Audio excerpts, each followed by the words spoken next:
Reka tutibizungura amabira yacu ndakunda ko wagira umuntu ansomera bampera microphone umuntu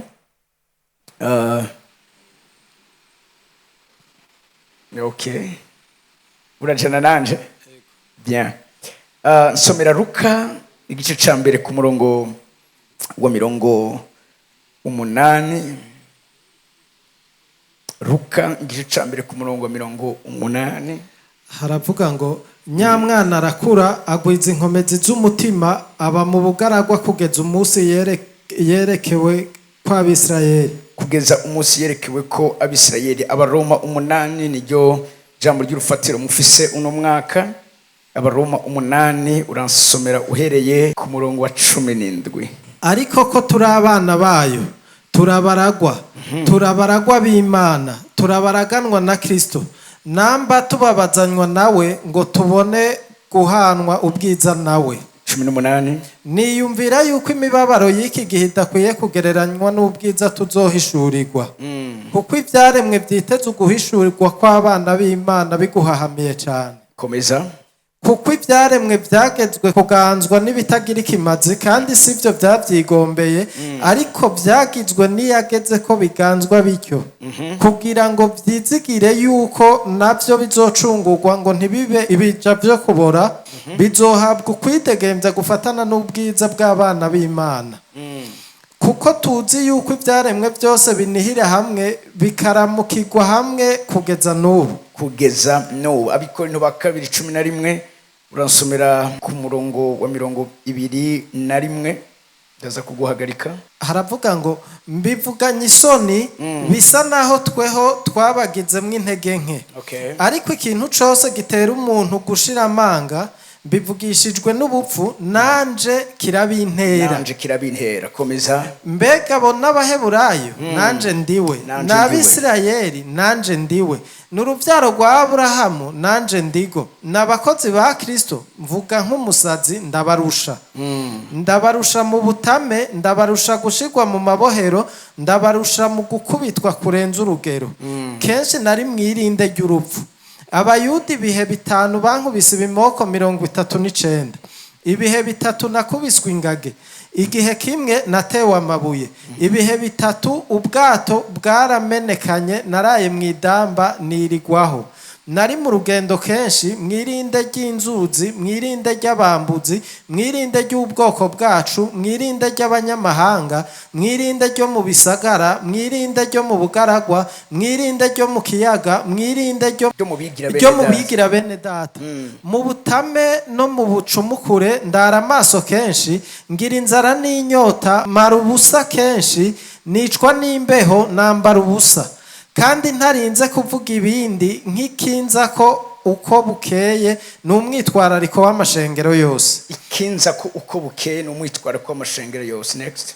Ninde adakomera nanje simba udakomeye ninde agira ikimugwisha nanje isoni ntizinyice namba nkwiye kwirata nirata iby'intege nke zanje.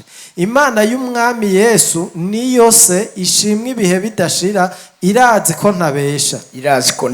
Petero wa mbere igice ca 5 nasomera ku murongo w'9 no ku murongo w'10.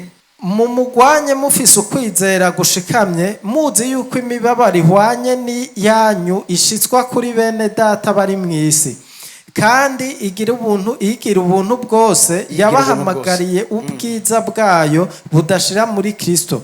nimwaheza kubabazwa kanya gato izobahingura rwose ubwayo izobaremesha ibaha inkomezi. Amen. Turashaka gukomera amashi ijambo ry'Imana. Twosoma tukabandanya dusoma ariko reka twinjire mu mwanya w'ijambo ry'Imana. Mvugana n'umumarayika w'iri shengero yarambwiye yuko mu September uno mwaka ivuga uguhishurwa kw'abana b'Imana. Ni kimwe novuga mu bihe bidasanzwe nizera ko ishengero muri rusangi ribwirizwa kumenya ndetse rikamenya n'inyifato ribwirizwa kugira ngo rishobore kugaragazwa canke rishobore kwerekanwa.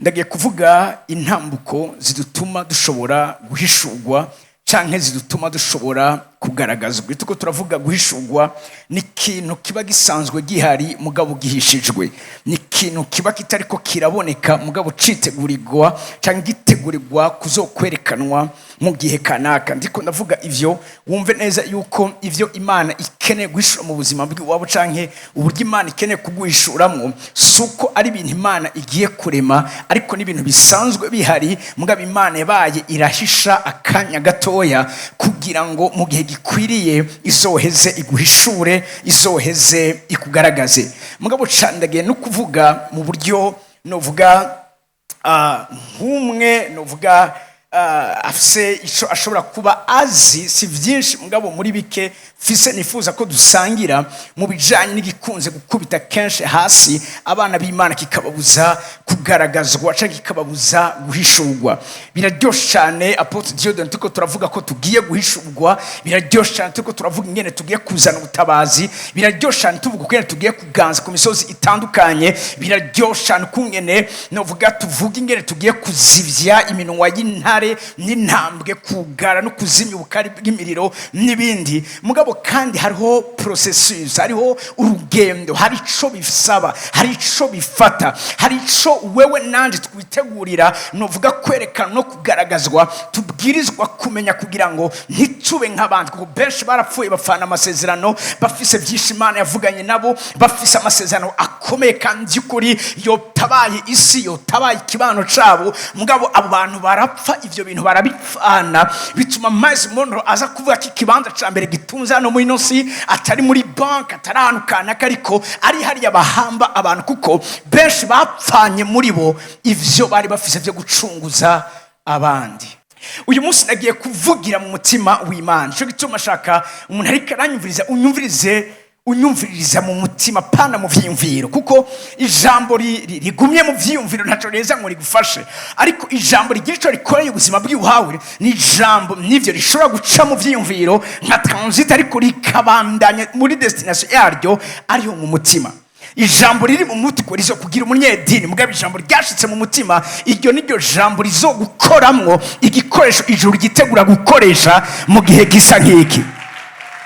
Abakomeye batandukanye dusomeye mu ijambo ry'Imana, eka no mu buzima bwacu twagiye tubamwo, hari intambuko bagiye bacamwo imbere yuko bahishurwa. Intambuko nibaza nza gufata ko n'umwanya munini cyo gutuma twasomye ry'amajambo, ni intambuko twahereye gusoma muri Luka igice ca mbere ku murongo wa 80. Ijambo ry'Imana riravuga ngo mushoye kuma New Living Translation mwamugize neza cyane, haravuga ngo John grew up and became strong in spirit and he lived in the wilderness until he began his public ministry to Israel. Imbere yuko yerekanwa, imbere yuko agaragazwa, imbere yuko ahishu, turiko turavuga guhishurwa, revelation cyangwa manifestation, naho ivyawe bija kumugaragara. Mugabo ntibiza kumugaragaro bitabanje guca mu bugaragwa. Ngo mavugane namwe gatoya ibijanye n'ishure ry'ubugaragwa.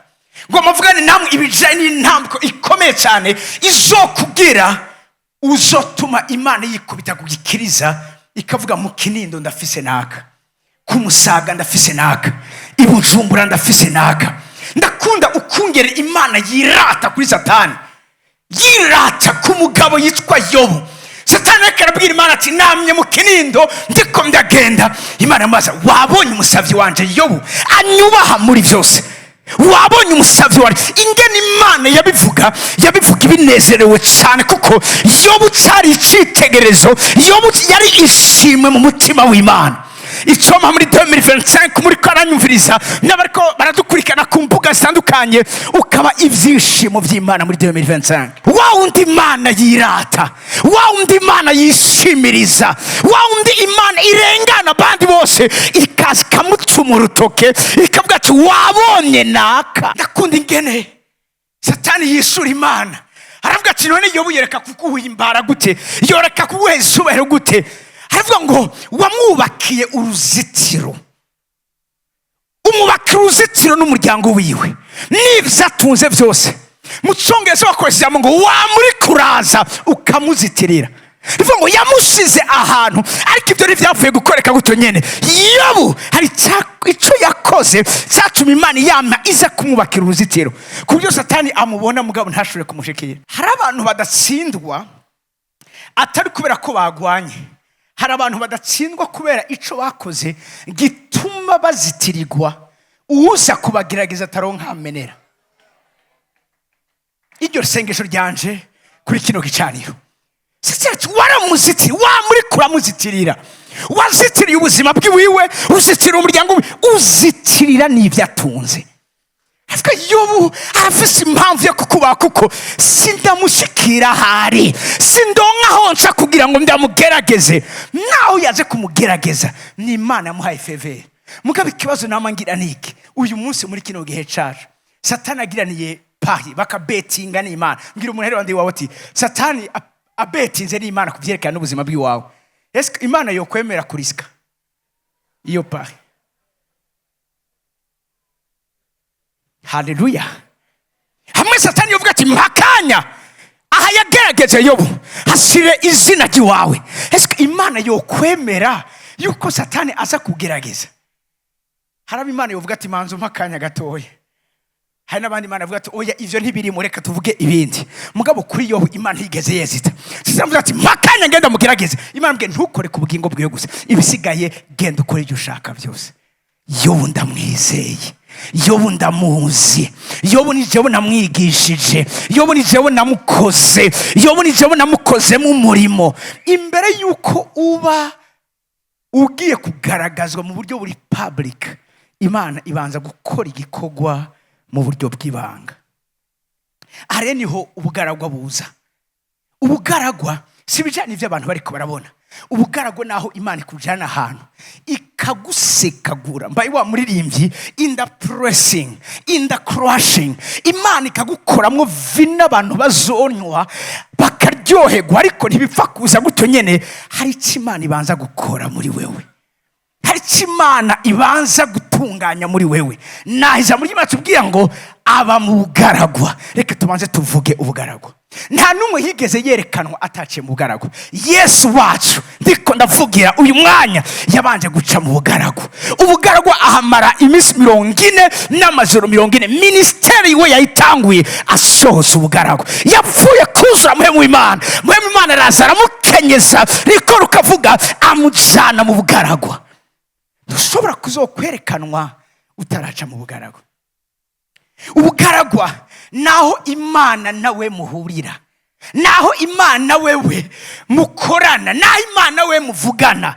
Mu bugaragwa sanu tutwengera, muga mu bugaragwa naho Imana idutegurira kuzotwenga muri kazoza.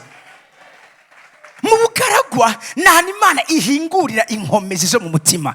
Hari abantu uyu munsi badashobora ko bosura kuresista imbere y'umuntu abahaye igiturire. Apotre Dieudonne Fopase navuganye n'umuntu nakire muri biro, ndamubaza ingene yaje mu ishengero. Arambwira ngo je cyanzanye mu ishengero numu avoka sengera ngaha muri isengero ry'iwawe. Arambwira ngo uyo mu avoka yari karamburanira atari kubamuha imiliyoni 100 kugira ngo agire urubanza rw'iwanje. Ndi mu upfakazi fisa abana ndeze jenyene bagomba bandi urupangu rw'iwanje bamuha imiliyoni 100. Mugabo aranka aravuga ngo naho nkenye, naho ufise amadeni, naho ufise ivyo nokora, ayo mahera sishobora kuyatora.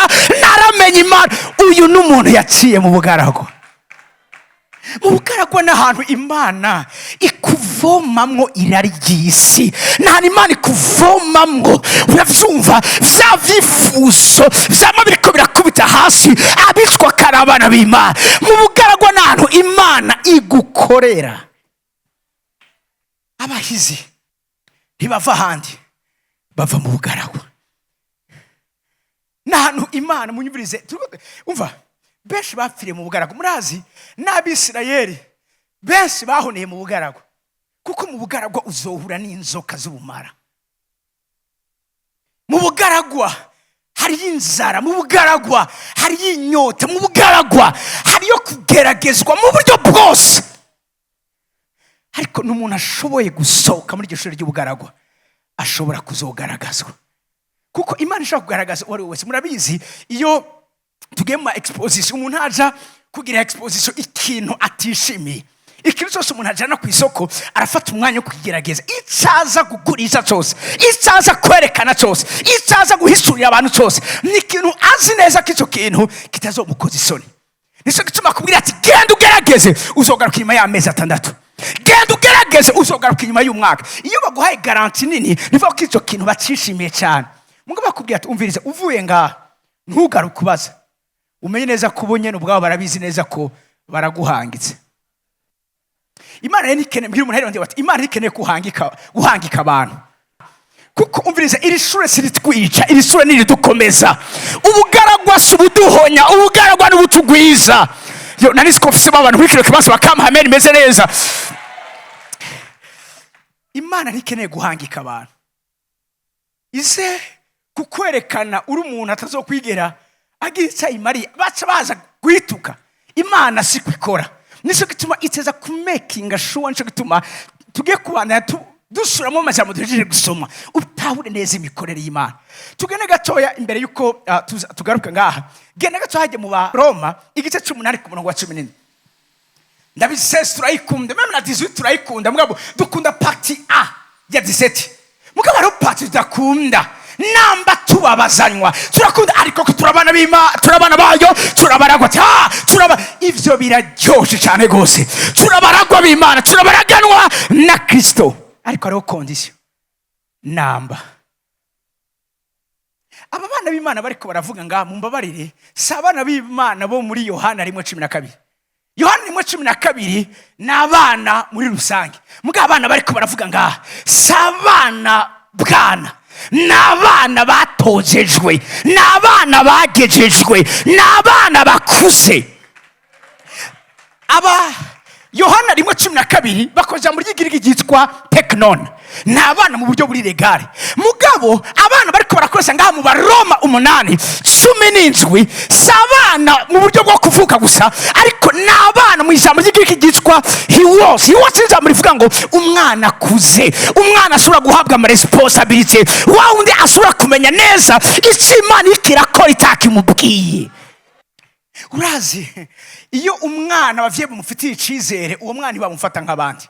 Ni umwana kenshi bababaza, ni umwana kenshi bahohotera, ni umwana kenshi inkoni z'abandi bazikubitawe, ni umwana babakeneye yuko abandi bamugira icitegerezo, abandi bamufata nk'akarorero. Uwo mwana kenshi nakoze koroherwa. Abana kenshi b'imfura aribo bari kwavuga hano, ni babandi Imana ivuga ati biciye kuri uyu ndakeneye gushimwa mu isi, biciye kuri uyu ndakeneye gutazigwa mu isi, biciye kuri uyu. N'abana bakuze ni babandi baciye mu bibazo, baciye mu matest, bagasohoka banesheje. Ni babandi bameze nka Meshaki, Abedenego na Shadraka. Hariho ikintu bishe, mugabo sizi ko kenshi abana Imana dutira attention ku nyisu bishe umwami. Umwami yabaza ati munibaza ko Imana yobakiza amaboko yanje? Baravuga ati mwami, Imana tuzi twebwe abana bahi bose n'abana bari macire, Imana twebwe tuzi ibi ni bintu beto cyane gose, irashoboye kubikora. Mugabe inyisu y'abana bakuze niyo batosura kandi kubwira umwami ngo ariko nahitodukiza. Dufise abana b'Imana mu mashengero bazi gusa Imana ibakiza, mugabo abana bagiye kugaragazwa sabazi gusa Imana ibakiza, nabazi Imana ishobora kubarekera mu byo bariko barageragezwa. Imana ishobora numva amenyanye muri kino kibanza, babandi ishobora gutera umugongo. Yesu avuga ngo wampebeshejwe n'iki, kuko yitegereje yabonye Imana itari kiramuraba, yabonye Imana yahose ibana nawe imwumviriza yabivuyemo. Abo nibo bana bitegurira kugaragazwa muri 2025. Abana bagifise inkonda, abana bagifise amaberebere ku munwa, mwe mugaruke tubandanye twigishanya. abo sibo Imana ifitaniye rendezvous nabo muri 2025 muri Oasis. Abo Imana igiye kubwirana rendezvous hamwe nabo ni babandi bakamiritse, ni babandi bazi neza Imana bakurikiye iyariyo, katari Imana gusa ihezagira, n'igihe cyo birikira bahezagira higumira Imana, n'igihe cyo birikira bishura higumira Imana, nagihagarika amashimwe yabo, nagihagarika amatazirano yabo ni Imana. Babandi bazi neza yuko Imana urazi hari indirimbo irakunze kuririmba ngo kuki wavyemeye. Ijya n'indirimbo y'abana, atari abana hose, abana maybe ne pyose canke teknone, abazi Imana yabo ivyo yemeye nivyo bikwiriye. Kibagaruka ngo Mana ngo birero tabikoze ngo genda gwa iminsi 3 ntuzi Imana uri kurabwira yariyo ngo hamwe wose ubiri kwiyumya. Hari abantu yumvise ingene bariko barasenga ushobora kwibaza ikibazo by'ukuri abantu barazi Imana basenga yariyo ngo Mana ngo uri hehe ngo ko nakumva iri hehe. Iraho igihe Daniel bamuta mugobo gw'intare yari iri, iraho igihe Yesu bariko baramukubagura bamucumita yari iri. Uva si twebwe tuyigira Imana, isanzwe ari Imana. Samariya yawe ituma igira ama emotion n'amasantima, igihe cyose irikira gukora yitegurira kuzokugaragaza, irabikora igafata umwanya wayo kugeza igihe gikwiriye cyo gusohoka kigeze. Umwaraza arambwira mu biro ngo cyane kuri gapoto ngo Imana ikabona ngo itampaye umugabo no mwaka ngo cyane tuzuba tuvyara nyabo. Ndamubwira nti yo tushaka ugende kuko Imana ntikangwa n'imyitotombo yawe. Imana ituyigira kitera bwoba, ni Imana izi gicuma irikirabi. Bwira umuntu rero ndi wati kura agafyinyi kawe ngaho, uti tembagaza agafyinyi kawe ngaho. Wibaza urazi abantu bakusa kugoroka, urazi abantu barara imbere y'Imana, urazi abantu bihangana ibegerageza Imana itarishura. Wewe uraje n'ubwana bwawe ngo nitabikora ngo kwanza umugoroba nyene. Hari wambwiye ngo uyu mugoroba nyene ngo ndumva ngo ndaramborewe.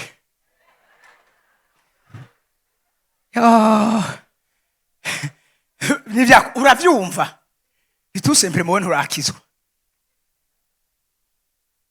uriko urakanga Imana aba mu bugaragwa tishobora kubugaragaza itabugaragwa. Paul avuga ikintu gikomeye cyane ngo nigishijwe gukena no kugira umurengero, gusonza no guhaga nkabura aho ndabishira. Yaravyigishijwe, yigishijwe amashure yose. Cyo tumana amatwi ndabwira abantu si professor ngoma ndaguhe, nimba uri kuratwenga uyu munsi witegure ejo kugiye kurira, nimba uri kurahira uyu munsi witegure kejo ugiye gutwenga. Abakunzi nari nsigaranye bose baranseze, mumbabarire naje nk'intumwa simwe mugiye kugaragazwa. Reka ndakubwire process iyo bariko barategura inzahabu. Yo bavuga ikintu gikomeye ngo nuko ninaheza kuvugutigwa. Iryo jambo kuvugutigwa muravyumva? Ninaheza gusha, ninaheza gukogwa, ninaheza kubabazwa. Inzahabu nibapfa kuyigurisha gutonyere, hari ahantu bamanza kuyicisha. Ikigiye kwerekana ko vy'ukuri urubereye kugaragazwa muri 2025 ningene ugiye kunesha, n'inyifato ugiye kugira mu vy'Imana ikiragucisha. Hallelujah, hallelujah. Abantu bagumana ishimwe ryabo mu kanwa atari kubera ko byose bimeze neza. N'igihe bitameze neza barazi ko Imana yacu ntigira intege nke, Imana yacu ntisaza, nimba itari kirakora irafise impamvu yayo. Itusabwa ari Imana mu kwihangana mugabo kora icyo wagambiriye gukoroheza. Ndakunda Yesu arabwira bari baje kumufata ati nimukora ivyanyu muheze, kuko ndabizi yuko ntegeza kunywera kuri kino gikombe. Ico gikombe n'ubugaragu, icyo gikombe yosefu yarakinywereyeko, yakobo yarakinywereyeko. nta n'imana igutwara ukabana nayo muri babiri, wewe na wewe n'Imana. aho hantu muhakura inama igiye gutuma mugaragazwa mu gihe kiri imbere. sitwa marayika yanyva muri kino kibanza nivyo, aha hantu biragoye kuhavuga amen, mugabo aha hantu ni passage oblige, nta n'umwe azogaragazwa ahantu atahaciye. nicyo gituma bivuga ngo Yesu yarabizi yuko inyuma yo kubabazwa no kwishwa akamanikwa ku musaraba azosuka ku munsi, yarabizi yuko manifestation izoza, mugabo harahabwiza kubanza kuca. twasome muri Petero wa mbere 5, siniko twahagaruka gatoya kakanu mwakumvise namba tubabazanywa nawe. abitegura guhana ubwiza nawe nabemera kubabazanywa nawe. Irya jambo turabana b'Imana, aha turabaraganwa na Kristo, ego turabaragwa b'Imana, ivyo Kristo afise nivyo nanje afise, nukuri kuzuye, mugabo namba ubabazanywa nawe. uri kurambwira ko utari kurababazwa canke utiteguriye kubabazwa, ucubwiye kugiye kugaragaza nukuri nkaba naje kubadigadika. Haleluya. En fait, kwerekanwa canke guhishurwa kumeze nk'umumama yiteguriye kuvyara. Madamu wanje kuva 6h du matin ari mu bitaro herekeje umukobwa wacu, ari kuri travail kuva 6h du matin. No mu mwanya reka arambwira ati subira urungike kandi sengesho rega ntibirakunda, muga bamudeclenchije. Aba mama ari ngabara mu cyo ndiko ndavuga.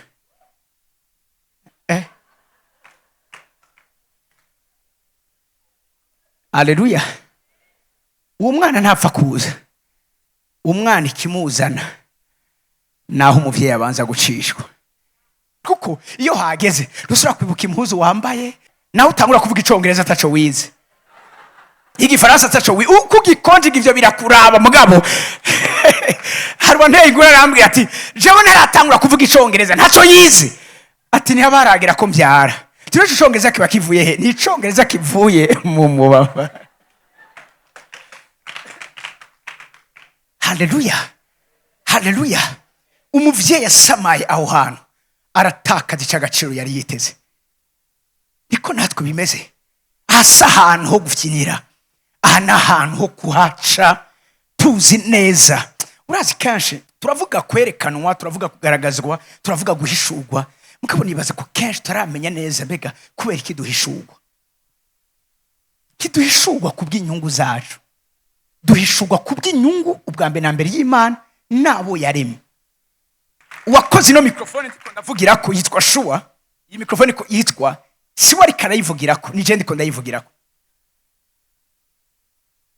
Siniko muri ko muranyumva. Uwakoze izi kamera ziriko ziradukamera nga si uzo ziriko ziramukamera, ziriko zikamera abandi. Kubera Imana iduhishura, si kubera twebwe ubwa mbere na mbere, ni kubera yo n'inyungu zayo, izo nazo ziri mu bo yaremye. Haleluya. Nico gituma bishaka kubijamo cyane gose, mugabo iyabo waruzi kungena Imana igufata n'ingena Imana ikubona. Hari abantu Imana yohomba abantu bose bari muri Bujumbura kugira ngo yo ishobore kubakiza bonyene. Hari abantu Mose Imana yazira mubwira tuzi n'amakuru, aba bantu banteye ishavu unyemerere, mugabo ntaco nkora utanyemereye, ndabakureho bose mpezagire wewe, ndakugire ihanga rikomeye, hama wenda gushikana mu gihugu nagusezeraniye. Mugabo Mose kuko yari umuntu yari yaraciye mu bugaragwa, zicaye c'ubugaragwa, aravuga erega Mana ivyo nivyo ubikora, mugabo vyo himbara jewe na wewe, mugabo mbega ibijanye na reputation yawe gute? Ayandi mahanga azovuga gute? Urumva uyu muntu Imana yamuhaye opportunity yo kumugira neza we, mugabo kura kubugaragwa Imana yaramukoze mu murimo, aravuga ati no sinkibayeho kubwanje.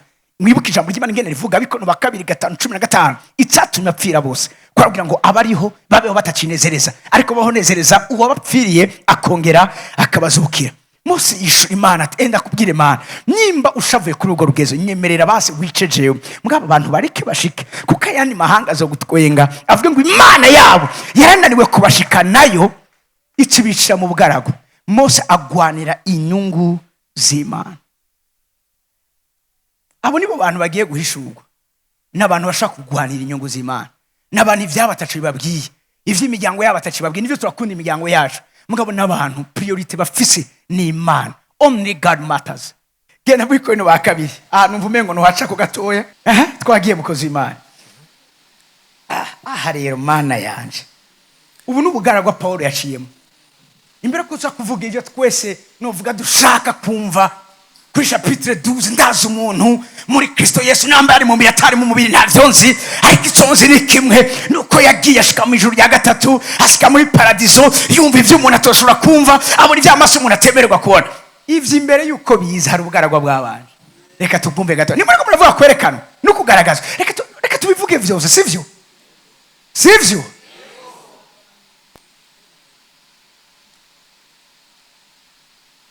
Musi umwenja kuyigisha ahantu umupastor acarambira ngo urumva rero apotre ngo abantu banje baragukunda, ngo mugabo ngo abantu mfise kuri bakunda kuvuga ubakarira, ngo uzuragira. Ndabizi ko nyene ngo mugabo baratandukanye n'abajya abanyamusaga bawe, icoma bose bakamera nk'abanyamusaga. Uravyumva? Atugerageza kuzuradiriwa gatoya ate, kuko hari ivyo batamenyereye. Isa hari ivyo batamenyereye, Satani azobibamenyereza. Jera mugiye numviriza nukuri jewe jemba nasenze, kandi je vraiment nka jewe nyene ushaka gukora muri iyo style ushakamo, ngabo mbaye yenda batera gakuru gatoya. Hari umudamu w'umuvugishwa wo mu Gatumba, uyo mudamu arakunda kuvugishwa gose. Hama ico gihe iryo shengero ryakira abakozi b'Imana bavuye hanze.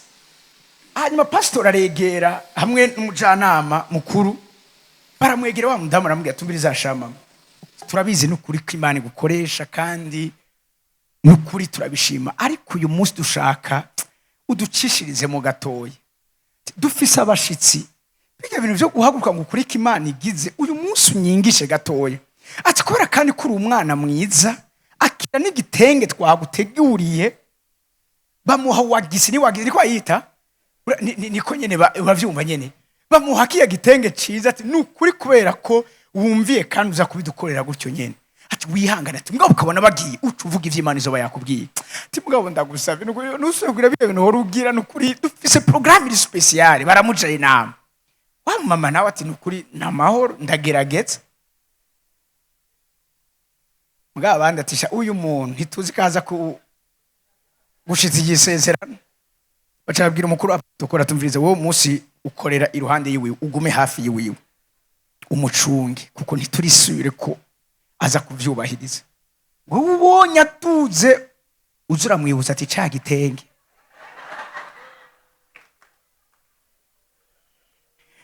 Baratangura barahimbaza, the springs iratangura. Wa mugore atangura ko protocol ati cha gitenge, atego hego ati mareka amaboko duhimbaza umwami wacu. Arayamanika yubikira kiduze. Wa protocol ati kumengo nturi kuravyumva cha gitenge. Wa mugore ati sawa, reka nicare kubera ko mpagaze ndabona kumengo yava biza caricara. Mugabo muri uramucanira byakabigira ati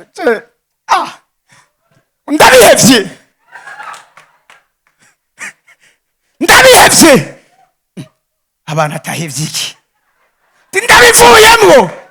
Abana ati avuye mwiki. Protocol ati umve ca gitenge mugabo ucibuke. Ati ndabihevye. Cyakaye ati ca gitenge canyu ndagihevye. Ukuri ko warahagize. Ishengero carimenya yuko ari igitenge bari batanze. Yo icari bibara. Nanje rero ndabihevye, ngomba sature ndabihevye. Je naco bari bampaye, mugabo ingene muguma muri ko murahora umengo nyene ari igitenge muri ko ndagihevye. Twagiye mukozi w'Imana.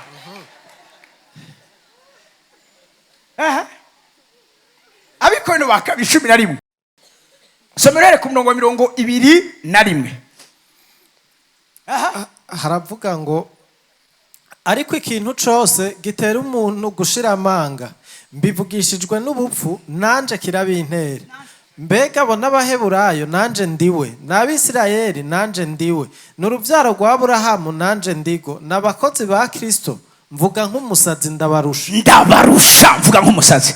Numva ameni y'abasazi ba Kristo bari muri kino kibanza, abagiye kugaragazwa babwiza kuba bafise ibisazi vya Kristo.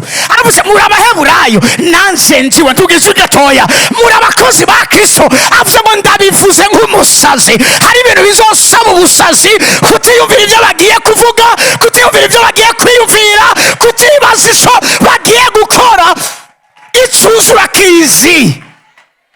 Numva ameni mezeza muri kino kibanza, ndabihevye. Haleluya, haleluya. Ndabivuze nk'umusa. Mbwira umuntu iruhande wawe ngo kaze mu mwaka wo kuba abasazi ba Kristo, kaze aho tutagiye kwitaho ibyo abantu bagiye kuvuga, ariko icyo agiye kuvuga ari cyo tugiye kuvuga, icyo ashaka ari cyo tugiye gukora. Amashyi menshi ku mwami w'abami. Avuze ngo nimbara abakozi ba Kristo, kubera ko ibyo ariko arabivuga, ubwo busizi bw'amanga bukura hehe? Kuvuga ngo arabarusha ni kubera ibyo yaciyemwo. Ubugaragwa buduha assurance yuko ata kintu na kimwe kizoza coshobora kudutandukanya n'urukundo kw'Imana. Amashyi menshi ku mwami w'abami. Ubu rero turagiye, iyo dusohotse ubu bugaragwa dusohoka tuzi neza yuko dukubita ibivuzi, ntidukubita nk'abantu bahusha. tuvuze ngo turafata kinindo, nta n'umwe aduhagarara imbere. tuvuze ngo umuryango wacu urakizwa, nta kiduhagarara imbere. Ntiyameni meseza muri kibanza, ntiyameni meseza muri kibanza. Nta matiko ndavuga apote umusazi ntiyumvire uko twe twiyumvira. Dufise umusazi ku musaga yitwa Maria Rose. Maria Rose yambereye inspiration ikomeye mu gikorwa c'Imana. Maria Rose bagonze imbwa, yavuga ngo impene zacu zahonye. Bamwe babona imbwa, twe twabona imbwa. Maria Rose yabona jare, yabona ururimi, yabona ragu. Numva ameni meseza mu kibanza. Iyo dutanguye gukora muri dimension y'abasazi, naho umviriza ico agomba nico kiba kituraje ishinga.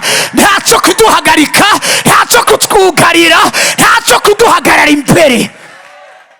Avuze ngo ibi ndabivugishijwe n'ubusazi. Sinandiko nabivuga, ariko ati noneho kugira ngo bigende neza ifo ko dusara ibya Kristo. Unyene we yanditse avuga ngo nambasazi sazi ibya Kristo. Ndasura kubona abantu biteguye gusara ibisazi bya Kristo muri 2025. Iyo umuntu yuzuye ibi bisazi kubera ubugaragwa yasohotsemo, mbabwira ikintu kimwe, twe tuba haruguru y'ikambi. Kera iyo barashe twebwe twahunga tuja mu ikambi, ariko abasoda bo mu ikambi bakaje iyo tuvuye. Twebwe twumvise giturize twarakumbagara, umwe wese akibagira uwiwe yari. Mugabe iyo gikubise umusirikare afata nyarukabasha. Kubera iki twe twunama bo ntibuname? Bo barabizi yuko cyaturitse cyahejeje igikorwa cyacu. Mugabo twe tuzi ngo biriko biraba canke birabaye. Sizwa muheka aranyumva.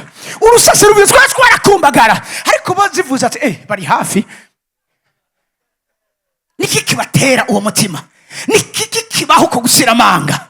Ni kubera ivyo baciyemwo, ni kubera ubugaragwa baciyemwo. Ubugaragwa buradukuza, ubugaragwa buradukura magasivire, ubugaragwa buradu vaccina kubizanye n'ubwoba n'ikindi kintu cyose gisa naco.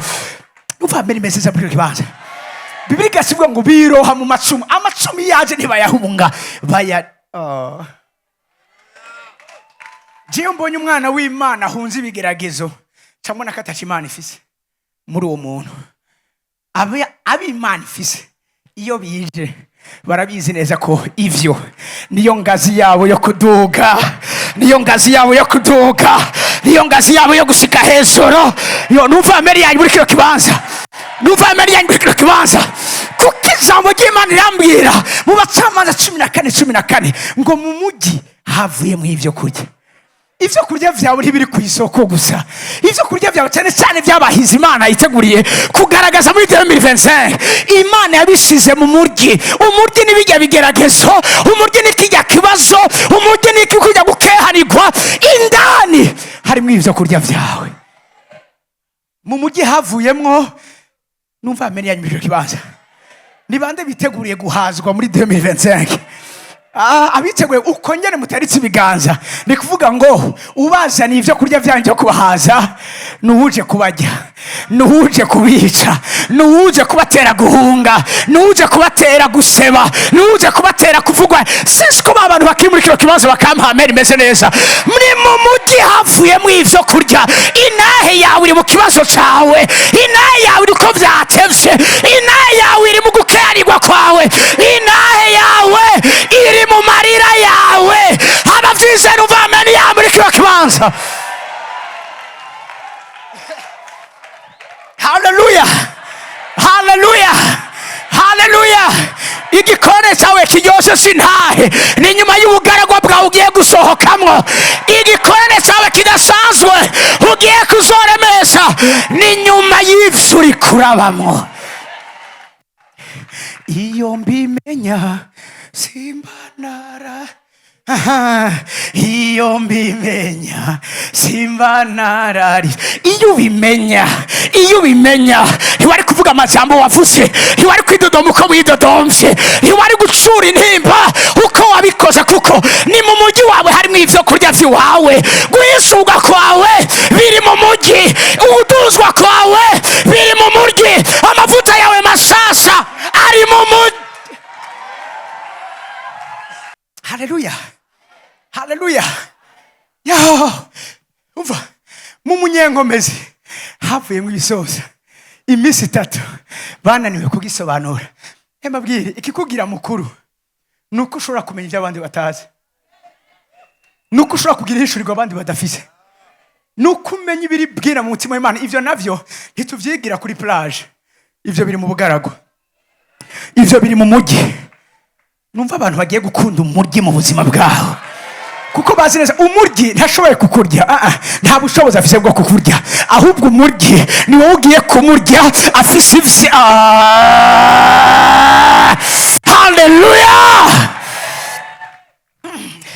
afise ivyawe, azanye ivyawe. Numva amen mezeza bisho kibaza. Umunsi umwe Yosefu abwira abo bavukana ati mwe mwagambiriye kungira nabi, ariko Imana ateguye kubizanisha ibyiza. Reka mvuge kino kintu, umuryi n'umugongo uhetse ibyiza vyawe byo muri 2025. Ibi ndabizi ko umuvyeyi wanyu azabibabwira. Havuze n'umwaka wacu wo guhishurwa kw'abana b'Imana. Ndabizi ko mwavugije induru, muratarika intebe, muragira ibiki. Iyo yari introduction, iyo yari titre. Chapitre niziratangura. Chapitre ya mbere, Janvier, umujyi.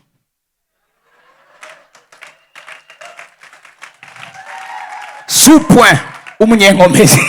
No, ntibavuze ngo umunyantege nke. Mbabwira ikintu kimwe, ndabivuge ndabihevye. Hallelujah, haleluya, haleluya. Uko biba ibikomeye cyane ni karira soro yiteguriye kukuduza hejuru cyane. Ababazanya ati uyu muntu avuye hehe, uyu kumengo oya mugabo none ni wa mundi tuzi, ni pastor Ted tuzi, oya ntiwigeze mumenye ivyo ari karabamwo. Igihe ka Dawidi kaza bibaza muri Dawidi umwana, ariko Dawidi hari abaryi bari bahuye, hari ubugaragwa yari yahuye nabwo, hari ijubu yari yahuye nazo. Igihe yaza nta bwoba yari afise, pourtant bavukana kandi bari mu gisirikare, bo bari buzuranye ubwoba. Abaza ati none ikintu kinjohera kuri Dawidi, ba Dawidi nibo bagaragazwa. Yabaje ati none umuntu yocica bo muhike, ntafise ingorane yo kumwinaza kucica, afise ingorane y'impera baza kumuha. Yo icoma mukamenya impera barindiriye muri twembere. Reka iyo turiko turababazwa suka aba yatwanse, mugabo uviriza kujya kubabazwa tuba turiko turatekeregwa amakado, tuba turiko turatekerega udushimwe, ama award akomeye aho Imana ikuzana abantu uyavuye hehe, kumengo ntitumumenyereye mu dusanganywe. Oya n'ubundi Imana yari yamuhishije. Remeze kipe so rencontre en finale. Abakomeye bahurira muri finale. Numva amera imezeza muri cyo kibanza. Ntacyo biswaye ingene watanguye. Narivuze ntacyo biswaye ingene watanguye. Ariko iherezo ryawe rirakomeye kuruta intango yawe. Ntusuzugure amatanguro yiwawe. Ingene uzoheza ingene uzorangiza. Ivyo nivyo bikomeye kuruta ingene watanguye. Iyo turiko tubona umwana w'igasogwe ahagaraye na Donald Trump baramukanya, iyo documentaire iraryoshe. Twari tuzi ko bashobora guhagarara nabo ari abana bo muri Rohero, ari abana b'Ikiriri. Gasogwe iwanyu naragiye iyo harara twari ko turasoma gira turangize. Ndabarusha mu butame, ndabarusha gushirwa mu mabohero, ndabarusha gukubitwa kurenza urugero. Kenshi nari mwirinde ry'urupfu, abayuda ibihe bitanu bankubise ibimoko 39. Tugende bukebuke mico canditswe ngaho imbere gatoye. Murumva ibintu abarusha. Yavuze ngo ndabarusha amavuta, ndabarusha abakristo, ndabarusha kwemegwa, ndabarusha aba subscribers kuri channel zanje, mwumvise ibintu abarusha. Abakino gihe ibyo turushanwa sindi byari byo. Nico gituma benshi tudeseva Imana jewe nishiremo. Sibi. Arambwiye apote ngo jewe ngo icoma ry'amafoto office ngo no kwikorera akazi. Munda cyarambye ati none nk'umuzungu umwe gusa nsakarira urushengero. Umwe gusa nanzi kubise benshi. Or ntazi benshi visa abari buje benshi nabatwaza. Numva abazungu banje naje nzari muri kiro kibanza mene yabo. That's my white people. Abo bavuze yo amen. Nibiduga vy'intambara. Aba bihaye gukora igikogwa barateba kugwa ikinyanya. Harabaza bakambwira ati turakumboye imishaha mwibarabara. Ashavuga ni habuze iki ni mugende mu izina rya Yesu muyizane. Ibiduga vy'intambara. Ntibaryama batariye ico biyishe ntibagicaraye ntibakunda umushusho. Wana abanyakirindo nawe nimba ukeneye kwerekanwa muri 2025 anka umushusho murawumva akabati. Haleluya, haleluya. Umushusho si mwiza mu buryo bw'impemu, mu buryo bw'umubiri no wa mbere, ariko mu buryo bw'impemu umushusho si wo. Mwumvise ndiko ndavuga mu buryo bw'impemu umushusho si. Ndabereka mu ijambo ry'Imana. Ubundi intambwe ntizi kurya ikintu itazi ingene capfuye. Tisho kubona ikintu capfuye ngaho iciza kukijya no. Yisho mindset yayo. Mindset yayo nukwihigira ikajya ico yiyiciye. Imishusho y'ashengero muri kino gihe ni ntayizo muri kahise ngo twebwe kera nta vya kera tubwira ivyubu. Ngo twekera twaruzura mpemu yera ya baramutwaye muri Serbia. Imishusho ngo cekera ngo daimon ngo sinavuga. None umuntu aho byagenze gute? Actually normalement uko umuvinyu umara umwanya munini iya ni kuryoha. Ubu normalement uko abwiza kumara umwanya munini iya niko byabwiza kuryoha. Ina hejuru y'iyindi na hejuru. Hari abantu iyo bahagaze imbere yacu agitangura kuvuga gusa ubuzima bwiwe ni ntahe gusa. Nava pasi nari mu Buganda kwa n'umukozi w'Imana yitwa Apostle Kiza uramuzi Kabare ashavuga ngo mu minsi heze ngo umuntu wanyuma mperuka kuzura. Ego kwe ubigana bivuga ngo mu minsi heze ngo umuntu wanyuma mperuka kuzura. Mugabo abimishusho ngo hari ngo bajya hari mu 89 sinari bwavuki mbarira ivyubu. Itapfuye uyu munsi umuryi wawe wishuye uyu munsi 2025 mwironkere ivyo kurya vyanyu atari umushusho. Nizere ko Oasis mugiye kuduga handi hantu mu izina rya Yesu. Umva twari kuvuga vyinshi raba iryo hanga numva amene yiri hanga muri kino kibanza rirabaduka kubaduka muravyumva baduka turabahuri baduka turaba. Oya reka tubaduke neza nugwaye umugongo ucukira mu izina rya Yesu baduka turabe. Muraswe kubishobora ibi biri prophétique mugabo hari inyuma sinzi ko turi kumwe, reka nje kuraba neza ibiriyo hariya ko batabaduka baduka turabira imaka ngaruka nakijya cyanditswe uku niko 2025 igiye kukubera mu izina rya Yesu. Naribuze uku niko 2025 igiye kukubera mu izina rya Yesu. 2025 kurabaduka mu izina rya Yesu Kristo. 2025 kuravaho waruri mu izina rya Yesu Kristo. 2025 kuraguruka. Haleluya.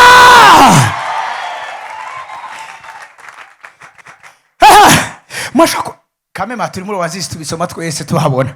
Rimwe kabiri gatatu. Raba rigiriki n'intambwe y'ingore rigiriki ntirigiriki. Aha ntirigi umushusho, nta mushusho uva ngo nta mushusho, no more mushusho, nta mushusho, nta mushusho, no more mushusho. Haleluya. Iryo hanga rirabaduka. Abagore muri kiro kibanza n'abakobwa muragiye kubaduka nk'intambwe y'ingore. Abagabo n'abahungu muri kiro kibanza muragiye kuvumbuka nk'intambwe y'ingabo. Reka sura mu gatoya. Abakobwa n'abagore muri kiro kibanza baragiye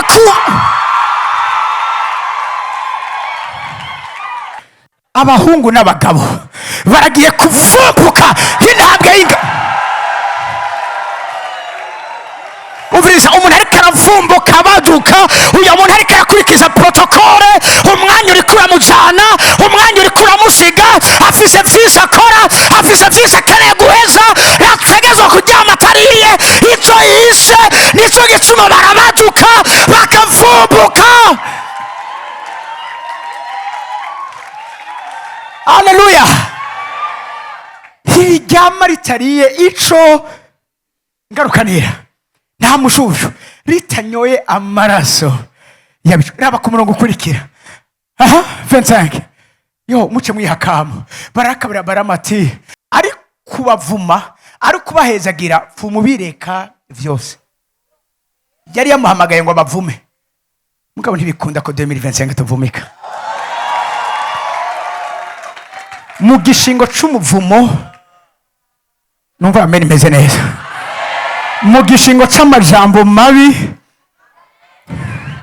Dawidi abwira Shimeyi ati nimumureka abandanya akora ivyo ariko arakora, kuko ayo majambo yose ariko aravuga nimba atari uhoraho yamutumye, uhoraho azoyafata ayahinduremwo imihezagiro yanje. Mu yandi majambo turihanga ritavumika. Wereka ndangize. Petero wa mbere 5:9 na 10 aho ngiye kurangiriza cyo dusenga Imana. Haravuga ngo mumugwanye mufise ukwizera gushikamye, muzi yuko imibabaro ihwanye n'iyanyu ishitswa kuri bene data bari mw'isi. Si twebwe twenyene turiko turababazwa, ab'Imana igiye kugaragaza. Si twebwe twenyene, ugaragazwa wese arababazwa. Ngabiri atubwiye muri Luka 1:8 ngo aba mu bugaragwa. Ijambo ry'Imana avuga ngo agwiza inkomezi z'umutima, arakura agwiza inkomezi z'umutima. Nasomye kuvuga gukura, kugwiza inkomezi z'umutima. Mugaca avuga ngo kugeza igihe yerekewe Abisirayeli. Yagiye kwereka Abisirayeli public ministry yiwe, yagiye kuza inyuma y'ubugaragwa, gukura no kugwiza inkomezi z'umutima. Ivuga ngo arazi neza, arazi neza. Cyo Paulo acagaruka akavuga ngo nuko menye neza. Anavuga ngo menye gose. Akabati niki cyo ntandukana urukundo rw'Imana. Bega namarushwa no kuba mwirinde ivyo byose hamwe twako turavuga. Yavuze ngo ndabarusha kukubitwa, ndabarusha kuba mwirinde. Aravuga ubusho bwinshi butandukanye. Iririnde rero umunsi kumbure nagarutse nzobigisha ya mabohero tubwizwa kubamo mwibohero ry'abigira bene data. Nyiri nibaza ko ryo rigoye cyane kurusha meme n'ayandi. Urazi iri kurahamwa n'umupagani, cyo kimwe n'iri kurahamwa n'uzuye muhemu yera nkawe. ari munsi y'isezerano nkawe, yogejwe n'amaraso nkawe. Uyo ni mubi cyane. Uvumona umuheti, umuyebusi, umuhiwi, nayo uwigira mwene data.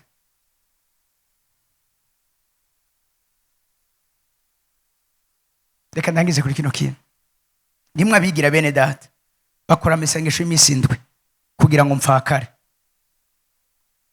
Iminsi indwi Imana ikirabadedembesha babibwira abantu.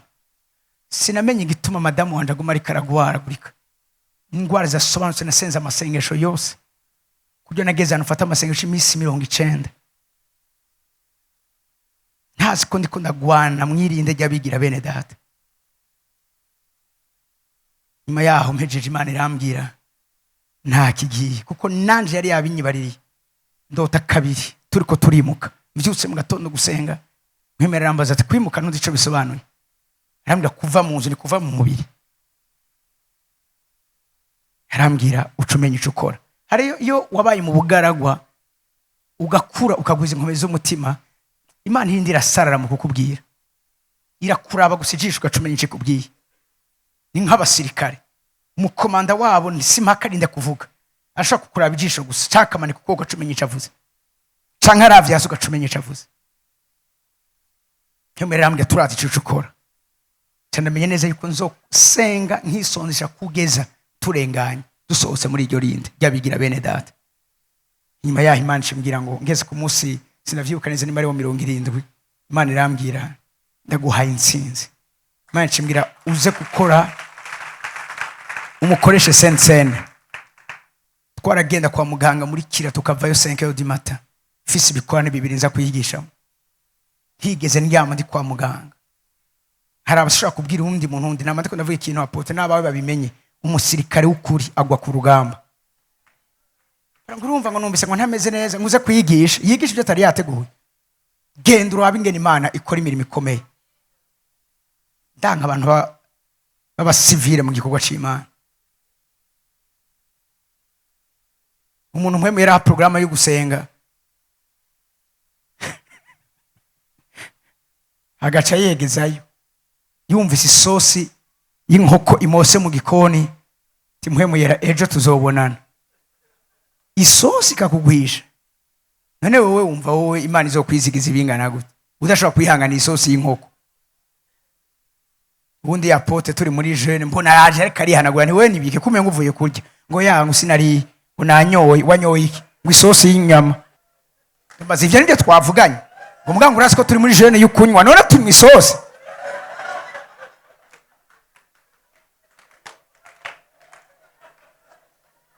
Isosi y'inyama.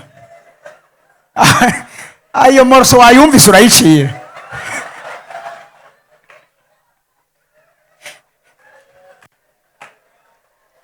Hallelujah. 2025, I'm challenging you. Muze mukure izi ntebe apotre baze baboroge ngaha barambarare ngaha birigwe ngaha gushika ku mugoroba. Horambira kugiye kwerekanwa ugiye guhishuga udashobora no gusenga n'isaha imwe utaririmbye. Indirimbo gusa amasengesho y'indirimbo tureke kuyita amasengesho. Ngumva ngo uyu muntu arivye ngo abasenze kabiri, jevyo ntavyo nizeye. Dusenge. Hari umwanya wo kuririmba sindavyanse mugabo tuvuze gusenga dusenge. None uraza kubohoza kinindo uri kuraririmba. Indirimbo yo kubohoza kinindo ni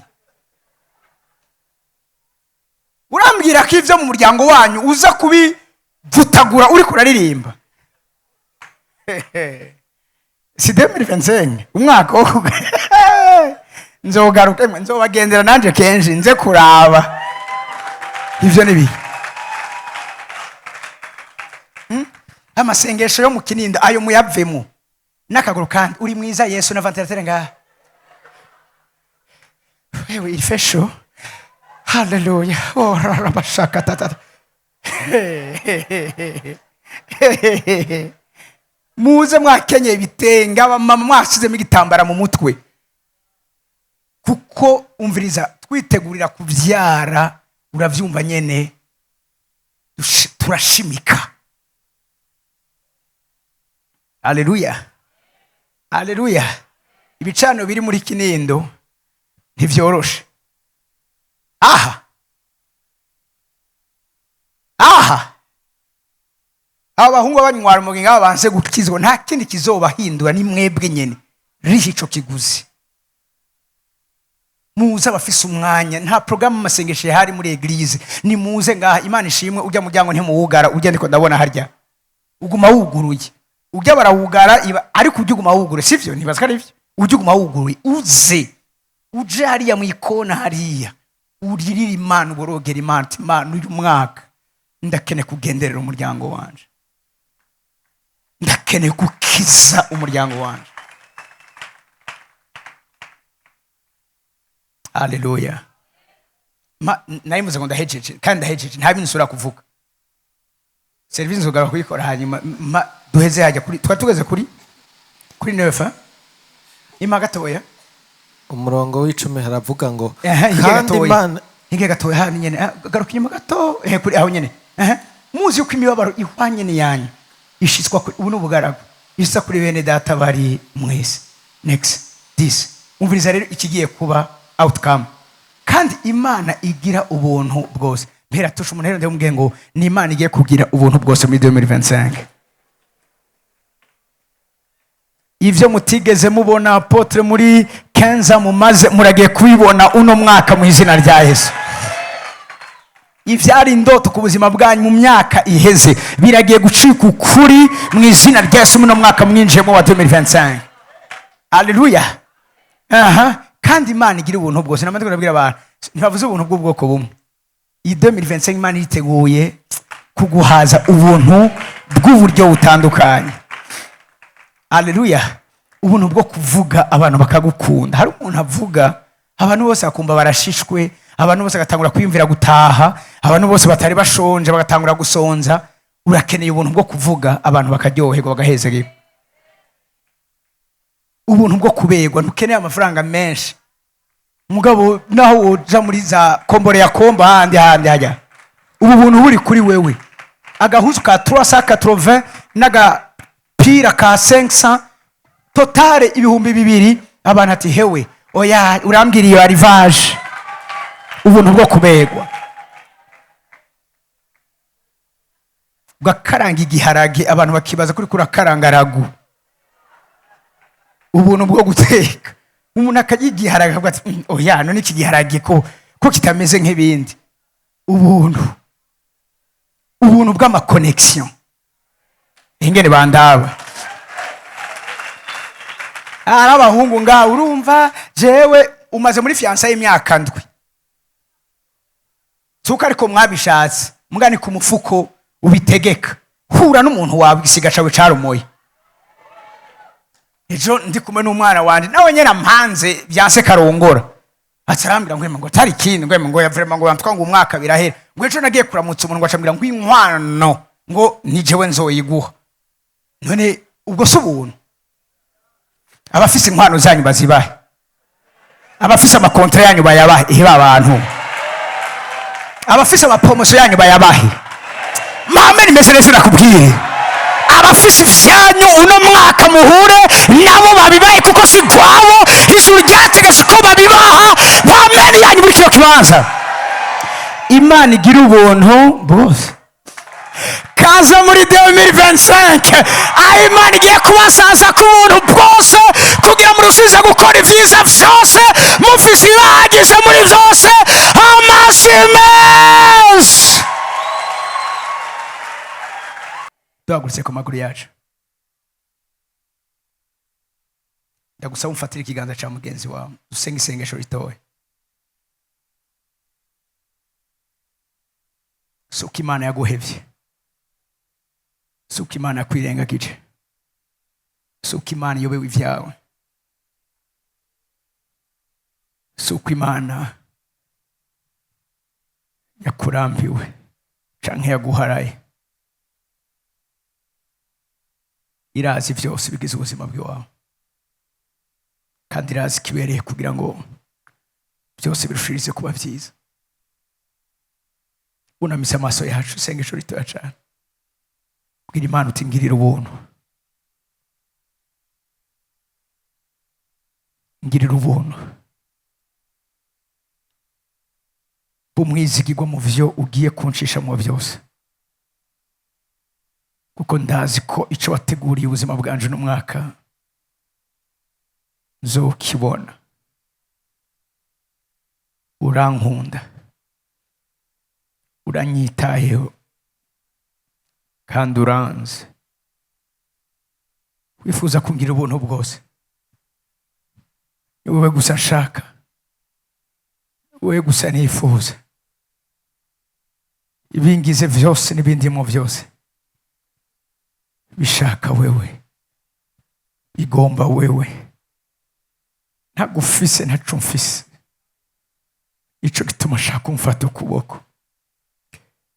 Ijambo ryawe n'ukuri rirambwira ngo ninaheza kubabazwa akanya gatoya, si ivy'umwanya munini, nawe uvyomara umwanya munini uraza ukungene uvyorosha bikaba bitoye. Ijambo ryawe rirambwira ngo uzonkomeza, uzonshumbusha kandi uzompa inkomezi. Mwizigirwa Mana yanje, ni wewe nshaka muri uno mutima wo kugushimira ibyo wakoze mu ishengero rya Oasis Christian Center. Fata ukuboko njana, nyiyigishirize, ntoza, nkuramo ikintu cyose kitaguhimbara mu izina ryawe ry'ubushobozi.